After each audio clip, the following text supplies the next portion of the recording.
Okay, make sure you read this closely, you mule and half-wits. Today we unveil subject H01, the latest miracle from the minds of a man who ain't had a practical thought since birth. They say it's calm, they say it's safe, they say the tank is escape-proof. But it comes to me in a vision that that tank will be empty by lunch and someone will be crying about it. So sign this form saying you understand the risks. You don't, but sign it anyway.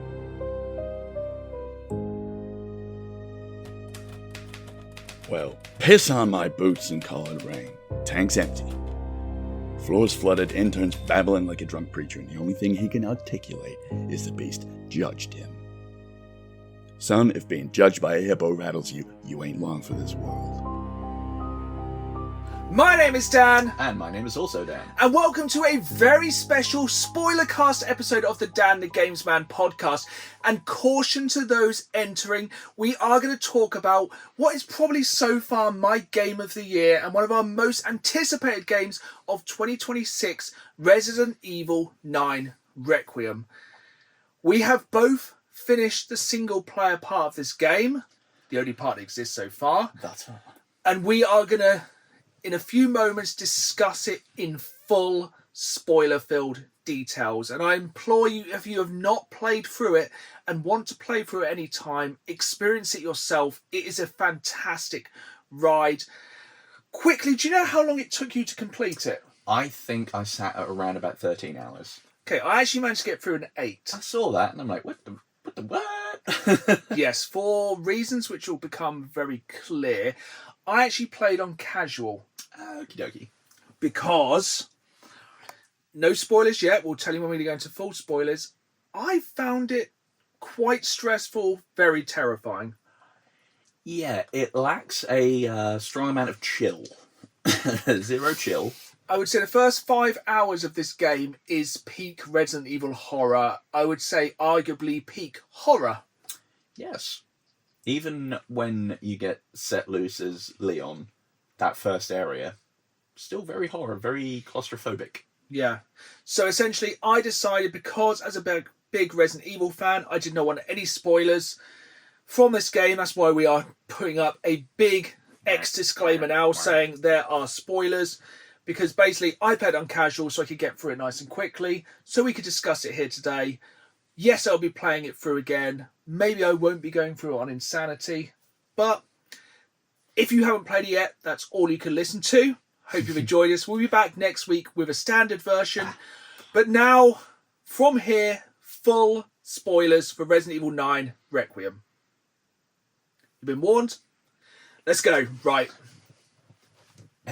I don't even know where to begin. It's so good. It's good. It is back. We are so back, boys. Right, start of the game. We are playing as Grace. First thing, as soon as that game loads, we haven't talked about this between the two of us at all. Yeah, which is great. I've been looking forward to it so much. Start off as Grace. First thing, as soon as I turn it on, graphics. It looks so good. We talked last week, for you listening now, about DLSS and their kind of yassification of Grace. The graphics in this game do not need improving upon. They are very, very good, especially in the first person. And very quick thing, playing as Grace, first person? First person. First person. You can play in third person if you're weird. Leon, third person? Third person. Third person. That's how it should be played. 100%. Play it how you want if you want to be wrong. I quite like that they've kind of accounted for taste on that as well with the horror aspect. Because I stayed first person for Grace because it makes it more immersive, more oppressive, scarier. However, a nice thing they've done, if you play it in third person to try and add a little bit more danger to it, Grace occasionally stumbles and falls, apparently. It's kind because the game really needs more horror, doesn't it? Yeah.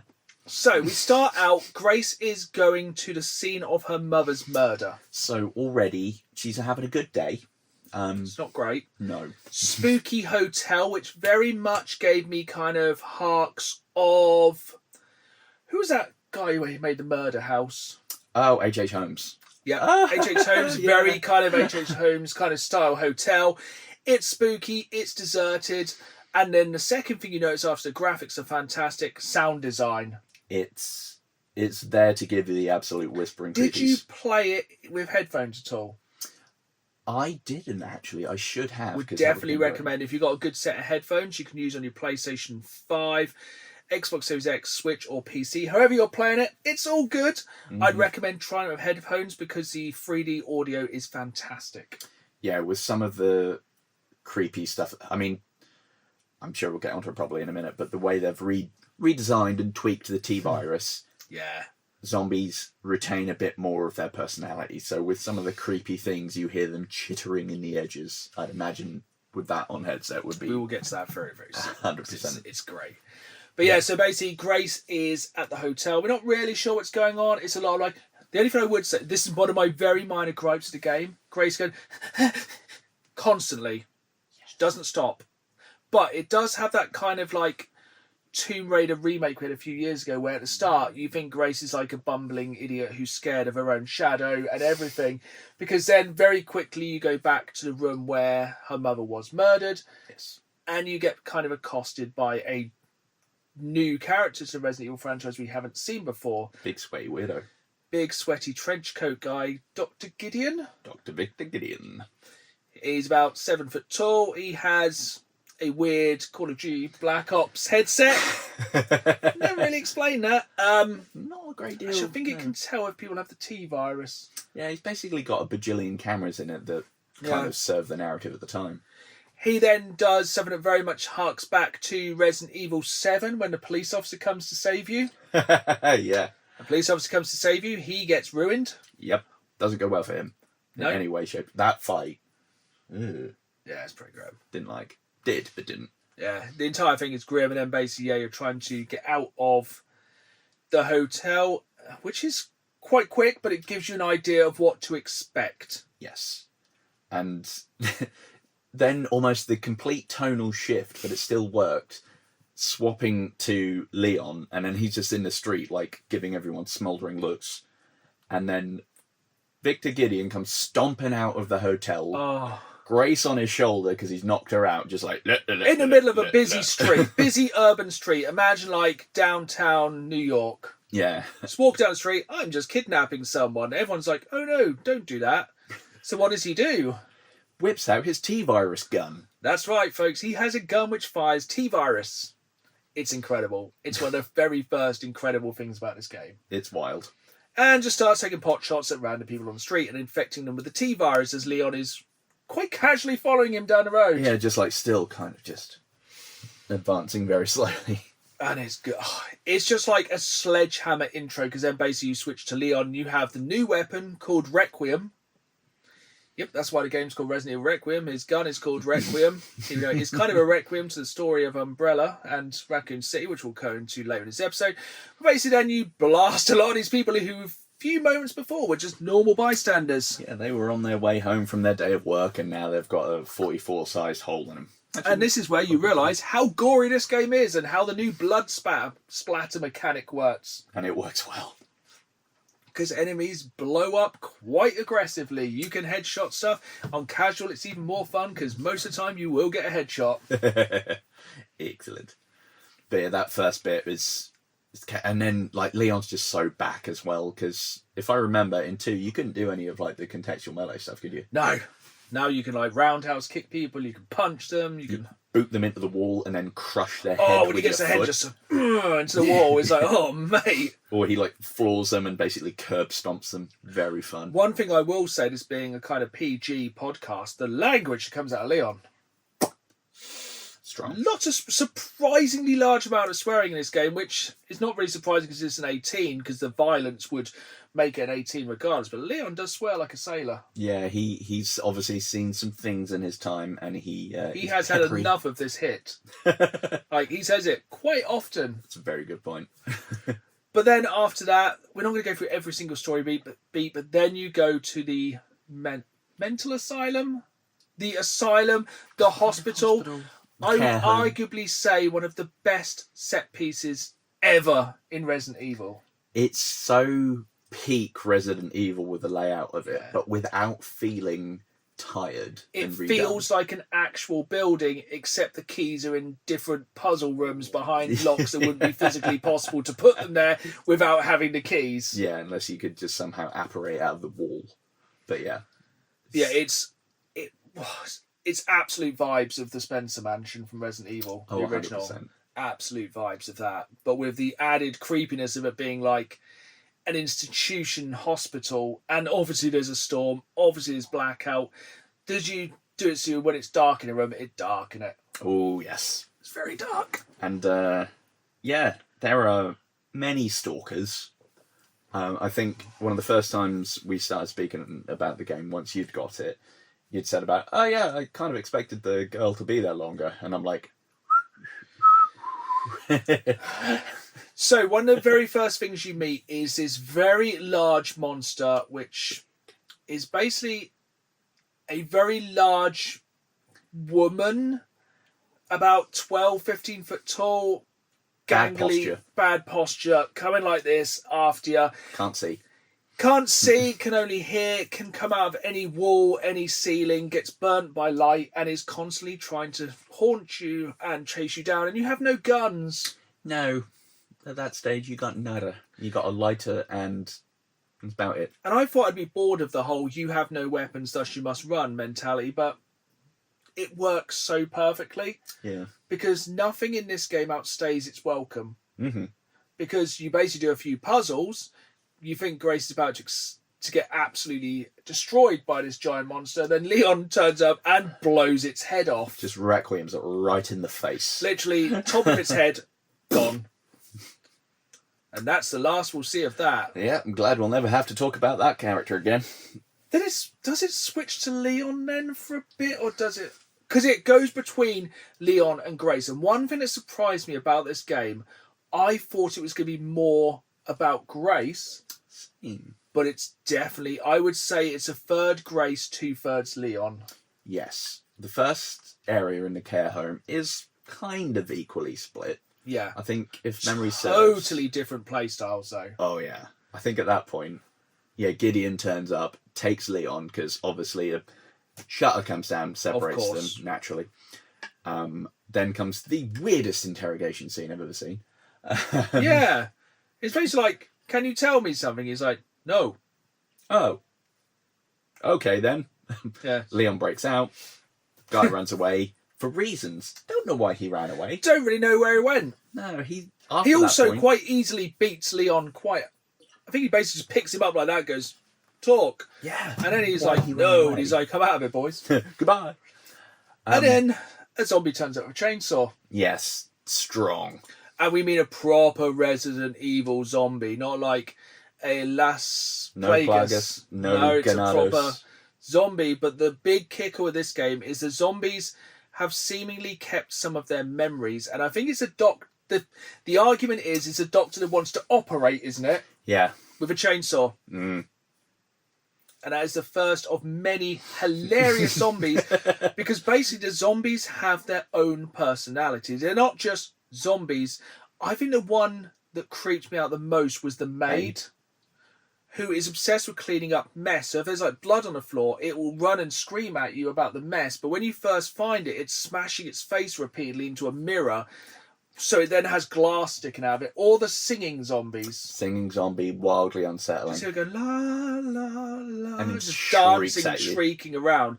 And you can, with Grace, you can ignore a majority of these enemies. Yeah, if you play it patiently, you can just scoot around and not do anything. For example, I think one of the best examples is the zombie who likes to turn lights out.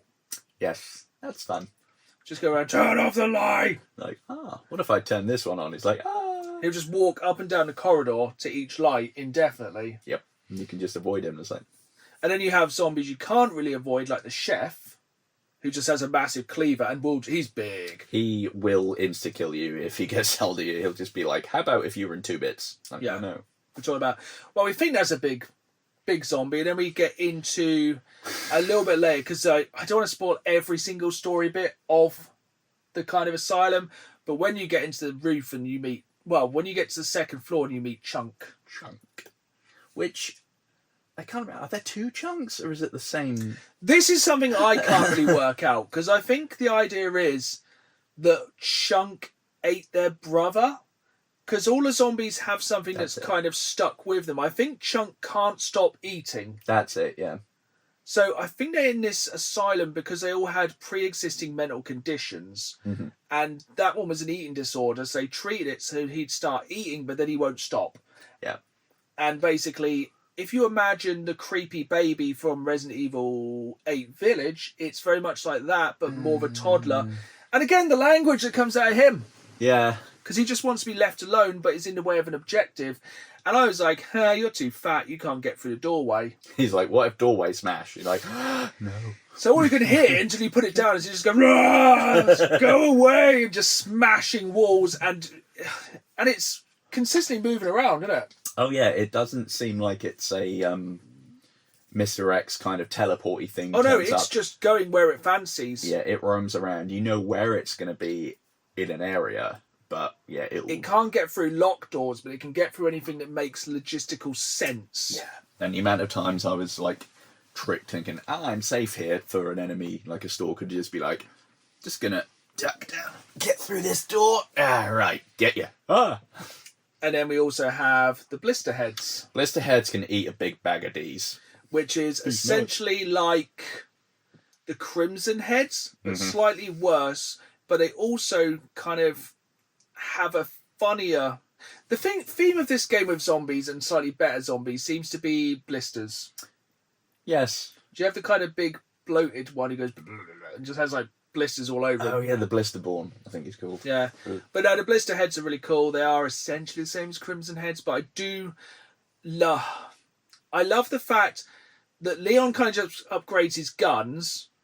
And then one of the questions I said to Dan near the start of the game, and he didn't want to spoil, is I was like, why is there so many buckets of blood everywhere? That's because, of course, this being Resident Evil, where you can take a herb and do something with it and regain health, Grace can use blood and pieces of random metal to make stuff. Yep, that is her universal carrier for crafting. You want a syringe? You got it. Bullets? Blood. Done. Shotgun shells? Blood.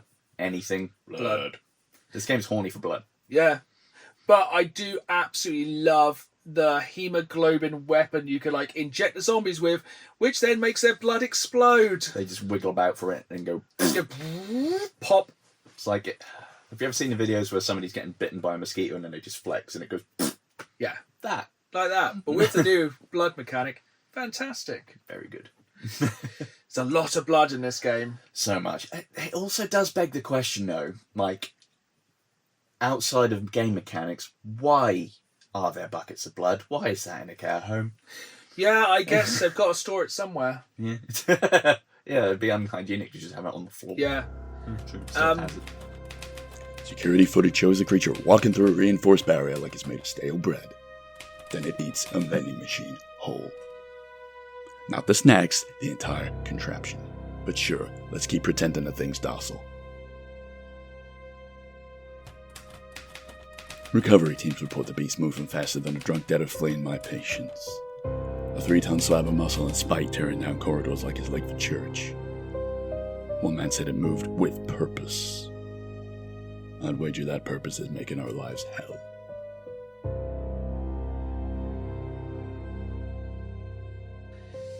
Yeah, so then a lot of events happen in that kind of asylum place.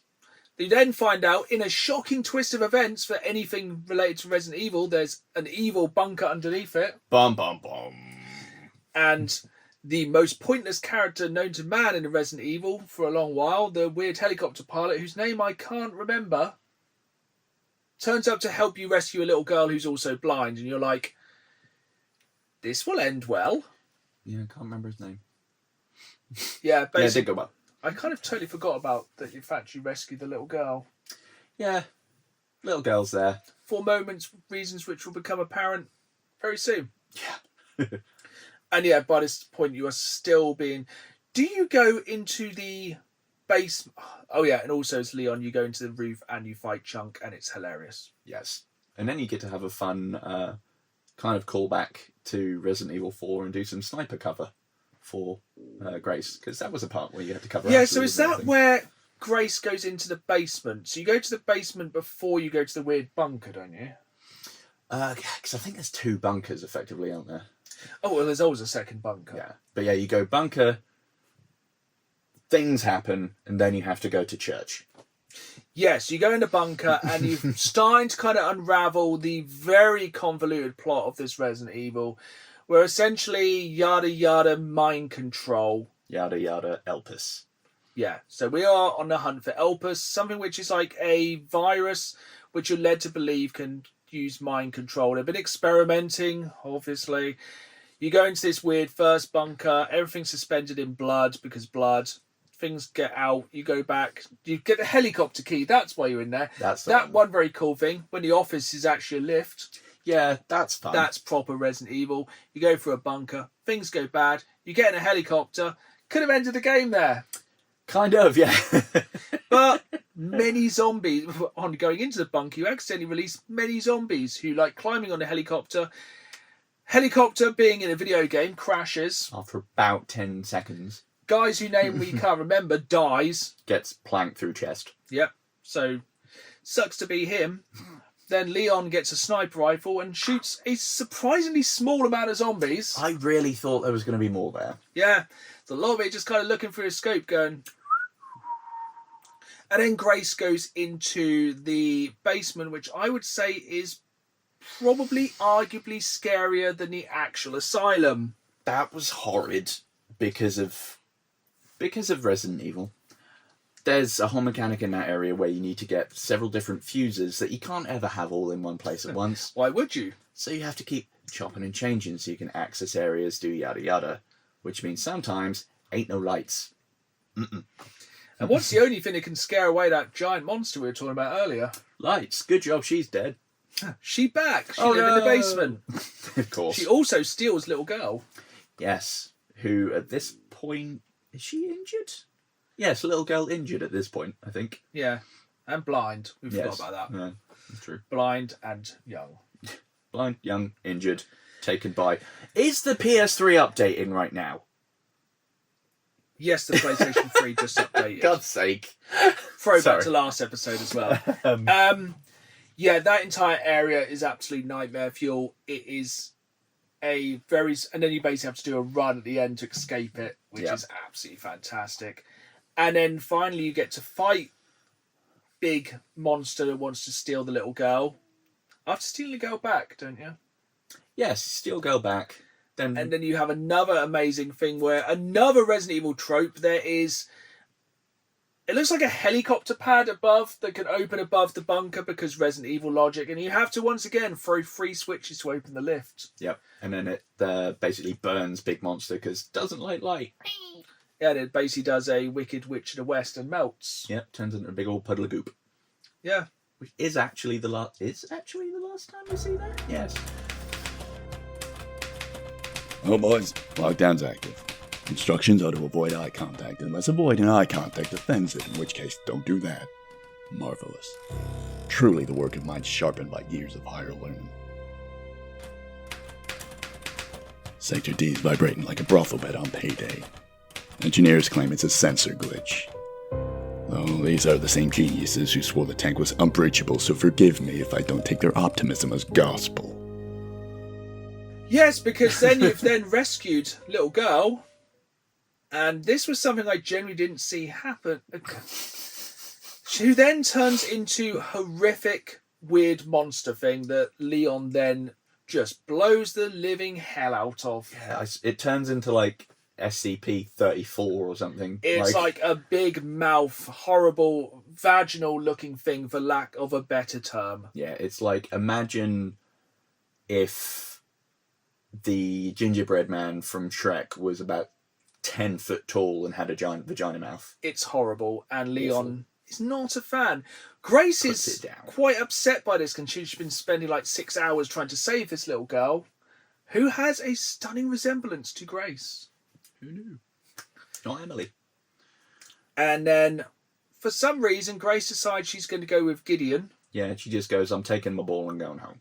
And goes with a new person who just randomly turns up, who looks a lot like Wesker. Yeah, just has a weird name of Xeno, and she's like, that sounds trustworthy. Gonna go with you. But once again, has a perchance of wearing sunglasses and bleached hair that's pushed back. And I thought, to the end of the game, I thought it was Wesker. Yeah. Or like Wesker's son. Or some other dude. No, it's just a dude. just a guy that works for the Collective? Oh, yeah, we got this new... So basically the entire game is about, like, STARS, the BSSA, and this new corporation called the Collective. And they're all trying to get Elpis, which they all believe is going to be a mind control virus. Yes. So then Grace decides she's going to go with this dude to another bunker, which is under the remains of Raccoon City, which we then find out wasn't nuked to get rid of the virus. It was nuked to stop people stealing Elpis, and it wasn't a nuke, it was just a thermobaric. A thermobaric missile. Yeah. So Raccoon City, very much still there for the most part. Just a bit worse for wear. And then Grace is like, oh, so something my mum? And the person's like, have a flashback. Yeah, we all love that. Then you get to play as young Grace, who, surprise, surprise... Now, is it young Grace or is it another... So that's basically, a good point, yeah. We find out that they've tried to clone Grace many, many times. Yeah, that one wasn't young Grace, was it? They tried to make out, spoiler, that it's kind of meant to be young Grace, as they're leaning into we've made hundreds of clones of you because that's the secret to Elpis. It's the only way to open Elpis is to be Grace. So they've tried to clone her, which, shockingly, in the Resident Evil universe, hasn't gone well. It goes resolutely arse over teacup. It probably, arguably, goes the worst it's gone in Resident Evil. Because you get creepy children who are bald and look like Frankenstein and have a perchance for getting people's necks and turning them sideways. and yes, that is how they kill you. Yep. This is a bit which I did not like of the game because I think it's very trial and error. There's no real way to know what you're doing.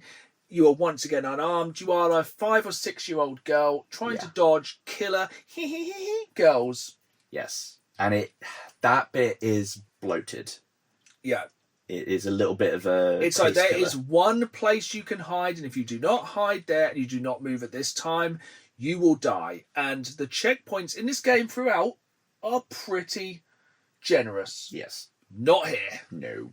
When you could just make one thing, one slightly strange, convoluted decision, sort of a second too slow, and then you just get living dolled into... Yeah, goodbye.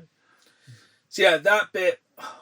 I would definitely be replaying the game. Not looking forward to that bit. I have seen some speedrun strats for that to get through that bit quicker. Yeah. Definitely the weakest part of the game. Still very good. Yes. Could have been its own game by itself. Yeah. Tremors in a sub-basement now. Beast is pacing around a central support column like he's contemplating taking the whole structure down just out of spite. Only entrance is a steel hatch built to withstand tank fire. Turns out I can't withstand a hippo with a grudge. Audio sensors picked up a long and mournful exhale echoing through the vents. Technician says it sounded like a disgruntled tuba. If a tuba's disgruntled, it's because it heard this facility's plans. Then, for me, comes the highlight of the game, what we've been waiting for since 99, I think, when Resident Evil 2 dropped. We get to return to Raccoon City after the missile has struck. And it is into some prime sexy Leon Kennedy time. Oh, yes. He gets to flex them Big Daddy Gilf guns. It's like, I love in every Resident Evil. Right, we're going into a war zone. There's going to be biological weapons, killer dogs, maybe a gorilla, a giant snake. We got this. We take one pistol, 7 bullets. Sounds like a plan. This time, Leon's like, right, shotgun, Uzi. Second Uzi, sniper rifle, pistol, silenced pistol, magnum gun. It's so good, because up until that point, you hadn't had a merchant or anything, and I'm like, oh, okay. You'll have like little sections where Leon will just go through and absolutely FSU. Yeah. And then finally get into Raccoon City, you find a forward operating base for the BSAA, and there's just this chest that's like, you can buy stuff here. It's like, because Resident Evil logic. Is there currency? No, you just arbitrarily get points for killing stuff. It's like, good to know. So what you're saying is I should eradicate everything I find. Yes. And the first thing you find in Raccoon City is one for anyone who has arachnophobia to not look at, because that was one of the scariest, most horrible spiders I've seen in the game. That was, and it somehow only about 5 seconds before the cutscene kicked in, my brain went, these webs are quite large. I'm like, yes. Real throwback to kind of Resident Evil 0, with like giant scorpions and like Yawn from Resident Evil 1. Big spider. That was a solid fight, though. Yeah, great fight. Very scripted. Yes. Did load once, so I was like, eat Requiem. The spider was like, nah, mate. No, I'm done with that. Just runs it, go, bum, bum, bum, bum, bum, bum. And it literally, and then, it very much like burps through the wall. It's a great fight. It is very good. And then we kind of get put into Leon's kind of first playground, which is just, people are saying, oh, it's a really big open area. It's not that big, is it? It's only like a T-junction of streets, really. Yeah, it's a nice sandbox with some in-depth areas to go into, some big buildings you can fudge and about lots of zombies. And one of the weird things that I don't think... You basically go through lots of buildings, there's some really cool bits, and some dark warehouses, some flooded warehouses, really good bits like that. You let to really let rip as on Leon. For some reason, there's mortars on the roof. Yeah, that was very strange. That was weird. Yeah. You basically get to kill a lot of stuff, flex a lot of weapons, and just have great fun.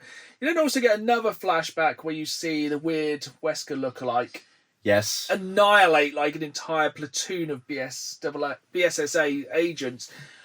But you never really get any form of that in the game. No, there's it's no just like, fight he's with him. really badass. It's like, cool. Can't wait to fight him at the end like a Wesker Resident Evil 6-esque boss, because he can do the whole super speed and he's got like an elephant gun as a hand cannon. He's like, that's a great gun, which you do unlock at the end of the game. Very nice, great gun. But yeah, that's the only weird bit. It's just a really fun section. You get to fight a chainsaw wielding zombie with another chainsaw in a burning petrol station. Always a highlight. The most metal album cover. Acoustic analysis says the noise matches a foghorn, a busted compressor, or a hippo contemplating homicide. Dr. Klein insists it's got emotional nuance. If this beat's got emotions, Klein, they're all negative. Now we're getting tones like a trombone trying to communicate its displeasure with existence. One analyst said the sound felt judgmental. Everything in this facility feels judgmental, son, especially me. And then we get my favourite part of this game, because I think it personifies Resident Evil so perfectly. It's where Leon finds a motorbike in a container and drives the motorbike up the side of a building. And it's like, okay, I can suspend disbelief for a bit. It's like, he is not going fast enough. This is near vertical. It's like that. And he's going, while chasing Gideon, while being chased by zombie dogs with an infinite ammo machine gun. And if I'm remembering correctly, Gideon occasionally just goes, I have a rocket launcher. Yep, he just pulls a rocket launcher out of his jacket and goes, pow! Buildings are falling, there's zombie dogs, Gideon is shooting at you, the entire world is collapsing, it is hilarious, and then you have a western joust on this bridge, and essentially you shoot him, his bike blows up, he plummets to his death, he's definitely gone forever. This is in a space 5 minutes as well, isn't it? It's hilarious. I literally laughed. There is quite a kind of funny but irritating bit that involves the wonky buildings. When is it BSAA agents who have been turned that you fight in the building that's on its side? Yes, with a glass where you can make them drop. They're coming towards you and be shoot glass. They go, and just fall through. It's very fun. Although, can kick you in the arse very quickly. You can basically not be able to go anywhere because you've destroyed all the glass. Or they chuck something at you and you're like, oh no, and you fall down. Then you go to a section which I think was too short, which was returning to Raccoon City Police Department. Yes, it was a very nice homage, but agreed, I could have done with a lot more. It had some of the best. I do think Leon remembered. There's some of the best throwbacks to Resident Evil, all his decorations on the floor, a note from, is it Marv, the police officer, who's throwing him a welcome pie? Yeah. He does make out like Marv is his greatest friend in the history of mankind ever. Yeah. So you know him for 5 minutes. Yeah, you get there for your first day, then he goes, no. And then, basically, You then find Grace and the blonde guy, Zeno, and he's like explaining his plan. as they do. And Leon's like, no, and he's like, it's time for This Is Your Life. Here's a friend you may remember. Like, who could this be? Is it Claire? No, it's Mr. X. Somebody drops through the ceiling, and I generally let out a verbal "what the f." Yeah, X gonna give it to you when. Oh God, I think our 30th anniversary retrospective of Resident Evil, when you brought him up, I'm just like, yeah, you really played that one cool, and that's a great bit when you were fighting him to get out of the police station. He is smashing through walls, and there's not a lot left, but it's still scary as. It's one of the very few times I died in the game when he takes the helicopter blade and just cuts through a wall and cuts you in half. It's one of the great deaths in that game. Did you see either of the encounters with Tofu? No. So, for anyone that doesn't know, there was an unlockable character for mercenaries that is Tofu. There is a large block of tofu with a Stars hat on it. And there are a couple of random encounters where you can see him walking around the rubble of the outside of RPD, and then he spots you and then wobbles off with a very comic noise. That's incredible. It's pretty fun. Because obviously then outside of Raccoon Police Department, you get to fight the evolved version of Mr. X when he turns into a super tyrant. Yeah, because somehow Leon hasn't got the memo that their coat is a limiter, and he just goes, what if I set fire to it? It's like, cool, now it's just out. Like, and then his arm goes, traditional Resident Evil fashion, and thankfully there's lots of ammo, and you whoop it good. Oh yeah, he go down. He definitely The thing is, it just kind of, he just carves a hole in it with machine gun fire, pretty much, doesn't Effectively. And it's just basically, it's in it, just go, nope. I know they obviously couldn't make a massive thing out of it, but I think it also kind of ties in nicely to show how much of a I can't be bothered with this stuff that Leon has become. That Mr. X was such a problem in 2, and now he's just like, please get out of the way. No. Just bodies him. The eastern wind shaking like a saloon full of fists fly. Then the tremors slide upward into a glissando, a musical flourish if you can believe it. 3-ton hippo making music. Truly, we live in an age of wonders and bullshit. Then go back to the orphanage where Grace was when she was young. So maybe it was Grace. True. This is something I really can't be bothered to go into too much. And then surprisingly, underneath the orphanage is another bunker. What? Which I thought was a bit of a hark back to the original Resident Evil films. It's called the Hive, isn't it? Yeah. And then you fight Plant 43? 43 because it was Plant 42 in the original Resident Evil, and it's a really big plant. It goes hum hum hum hum hum, very Poison Ivy-esque. Yeah, I enjoyed that. You basically give that a good whooping. Yep, and it does not have a great time on it. No, and then you get to the most convoluted door in the history of the world and find out, oh my goodness, Umbrella had another bunker underneath the Hive, which is called the Hive, where basically Leon has a little bit of a wobble around. Yep, by this point. We've not even mentioned. He has T-Virus Stage 3. Yep, now we know why. So does Sherry. Yeah, with the little Michael Jackson glove. Yep, we never really get a reason behind that. Yeah. So he's also dying, very a la... Metal Gear 4. Yep, very, very hark to that later on. In about 5 minutes' time, we'll talk about that. So basically, you're going around the Hive. You play a little bit as both. Yes. You get weird naked zombies. Yeah. Who have been in their tanks, as per usual. You also get like a mechanic that it does kind of breeze over very quickly, where if you stand on broken glass, the lickers can hear you. Yes, they don't really explain that. You learn it very quickly.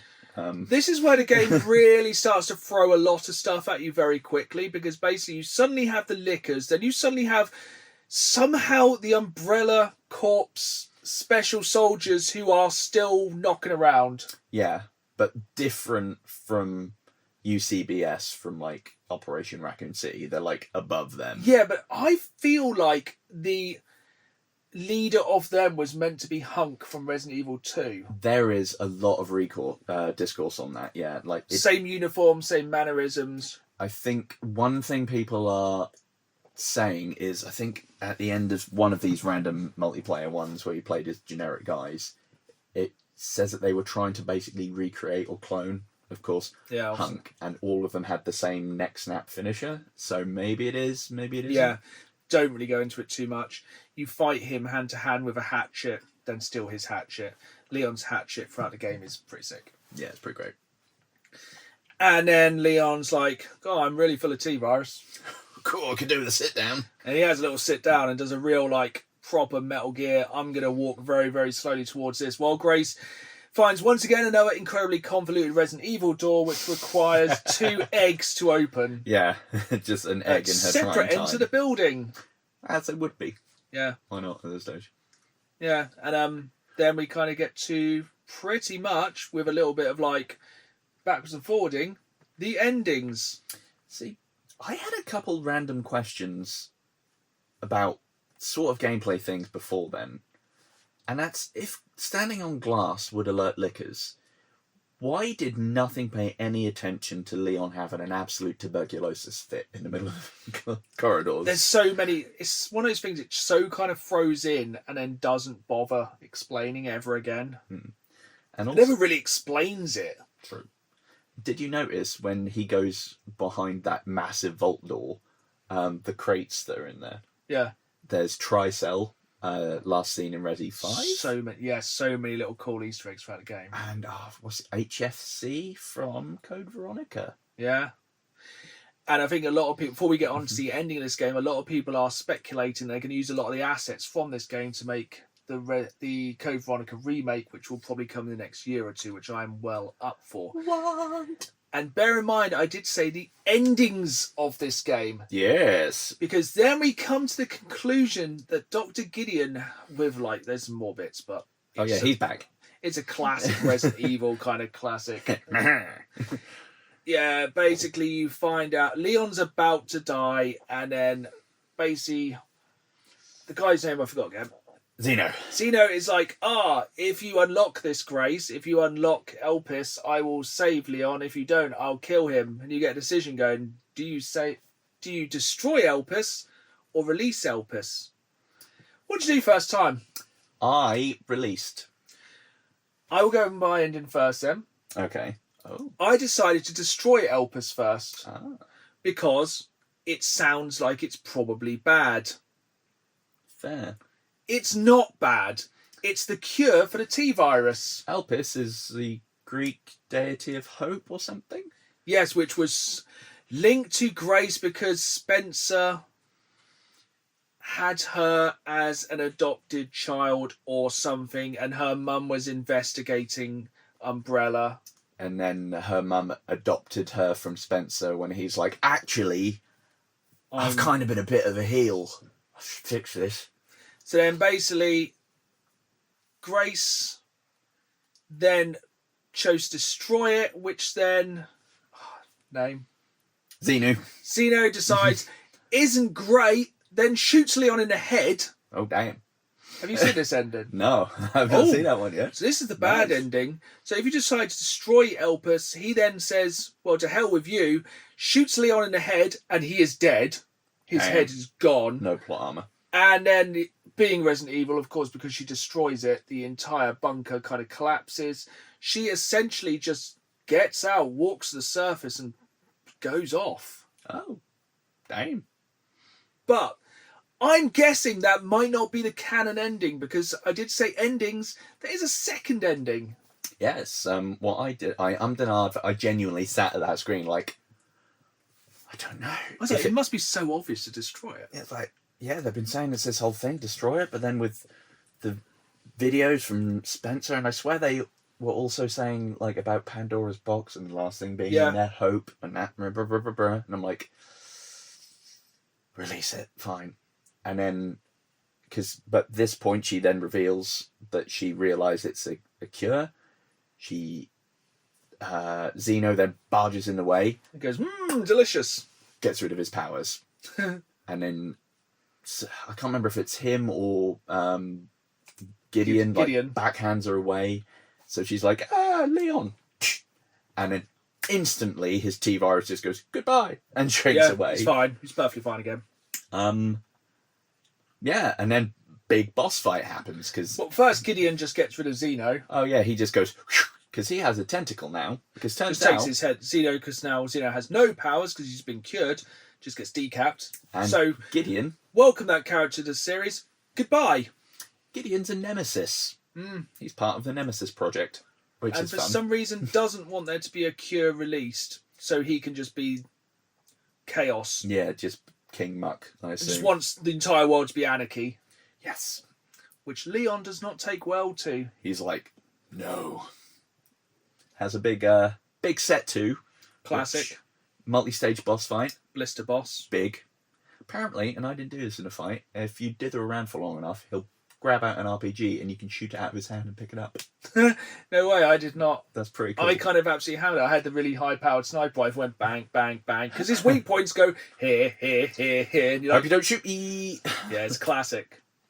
And then you think, bad times, because Grace is injured, power going down to the base, lights, die.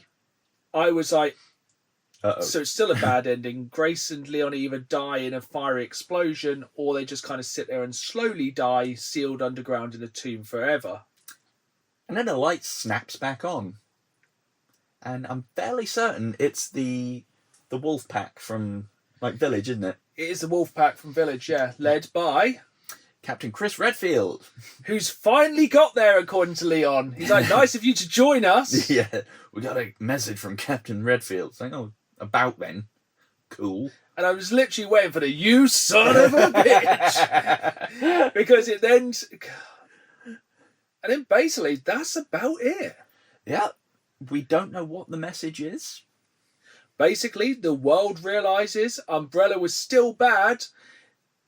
Grace's mum's research into Umbrella is leaked to the press. They find out that the nuke was a thermobaric missile that, like, just wiped Elpis. Yep. And everything's kind of all right. Yeah, we see in a little sort of post-credit-y thing that whoever the collective, or whatever their name is, collective, they send some squad in to get something out of the base. Yeah. Before Redfield and his guys get it. Even though they're on the surface. Mm-hmm. With, like, a full military. And one of the other things that people are going nuts about is in those last few bits, we see Leon put a wedding band back on. Back on. I'm guessing it's probably Ada. Ada is what people are thinking. Oh, and also, just a slight thing, Grace then adopts the little girl who she rescued and injects her with one of the cures. She's still the big vagina monster. She just kind of... D-vaginas. Yeah, it's literally just, she's just a little girl in the middle going, here I am. She's also not blind at the end. Yeah, that cures that somehow. Yeah, so this is a cure-all, even though that was it, because there was only like 3 or 4 and the rest were destroyed. So I think Zeno got one, Leon got one, little girl got one. I presume they took one for Sherry, otherwise she's going to die pretty soon. Yeah, and Leon's like, I'm fine, but you're... And then, yeah, we just kind of fade out and wait till Resident Evil 10. It was very good. It was sadly over too soon. Mm-hmm. I absolutely loved it. So good. Even if you've just listened to us drivel about it for about an hour, 45 minutes, not bad. So. Play through it. It's fantastic. There's so much we haven't talked about. I think there's definitely going to be at least 1 or 2 DLCs, which we will definitely both be playing pretty much day and day. Mm-hmm. Very excited for it. It's a very strong contender already for Game of the Year. I was so sad when I finished, because I was like, what yeah, now? because there was a week between us two finishing, and there was also a week before your next game came out. You were looking to play Crimson Desert, which, who knows, maybe we'll do a spoiler cast forward about a decade. But absolute masterpiece. Check it out however you play it. Just make sure you play it. But we'll be back in another week with a less spoilery episode, and probably back in the future for another spoiler cast for the next biggest game we both play. But for now, it's goodbye from me. And it's goodbye from me. And as always, keep playing the game. See you soon. Creatures turned the ventilation system into his own personal concert hall. Doug sounded like a brass section warming up for a performance no sane man wants tickets to. Staff were told to not call it the Hippo Overture, which means they're absolutely fucking calling it that.